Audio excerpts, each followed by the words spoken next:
Hey guys, it's Benjamin Smith with Caliber Home Loans. My NMLS number is 372396. So I've been getting some requests for some folks to cover kind of the process, what to expect when you apply for a mortgage. You can apply a number of ways. You can do it over the phone. You can go onto a website and apply.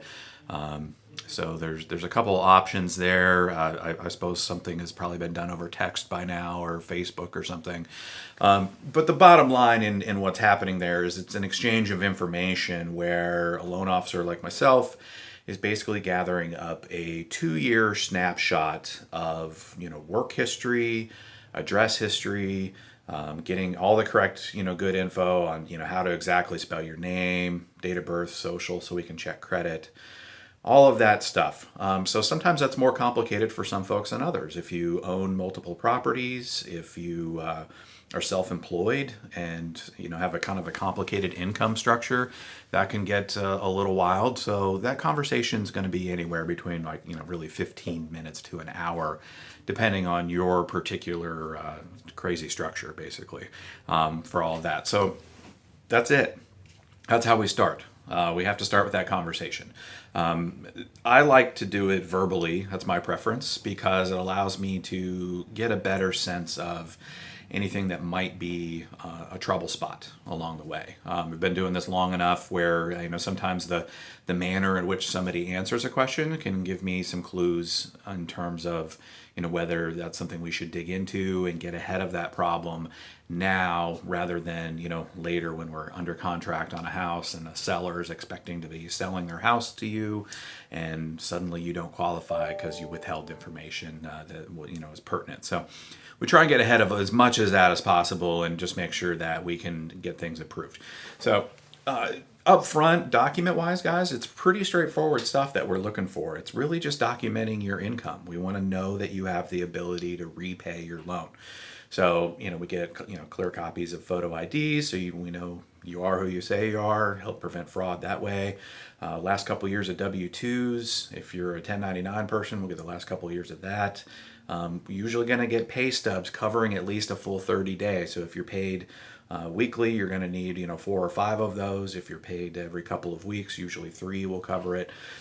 Some people like military folks, they're paid monthly and we get just a single statement for that to cover the 30 days.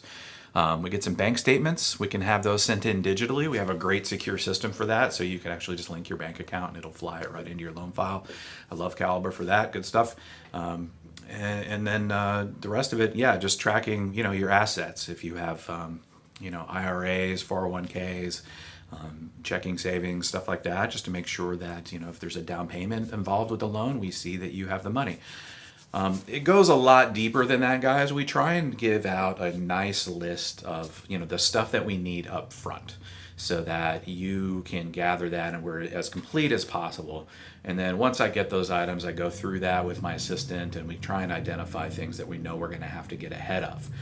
And where a lot of people get frustrated through the mortgage process is you feel like you're being asked for things repeatedly or, having to explain a whole lot. And there is a lot of scrutiny that kind of comes down.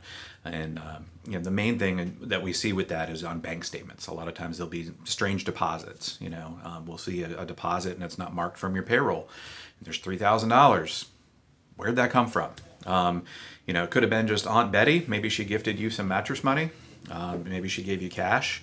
Cash is definitely to be avoided. You really want to avoid your cash deposits going into the process just because they're untraceable, basically. There's no real way to know where those came from. And the concern for our end is, we see this money show up and we want to make sure that you haven't taken out a loan somewhere else. Maybe you hit up a credit card for a bunch of cash to try and get down payment together. So we want to make sure that we have a very full, complete picture of what debts and liabilities that you carry on your loan, so that we know that you can repay it. Because when you have something that sneaks in, like a large expense that we weren't expecting, then it's a problem. That's why, I've done videos about talking about what not to do. Don't go open new credit. Don't go buy a new car. Don't change your job. All of those things. We want to know that you can pay the bills. So if you're divorced or separated, we're going to need those contracts. there's no real way around that. If you haven't drafted a legal separation yet, you are just still in fact married. So disclose yourself that way.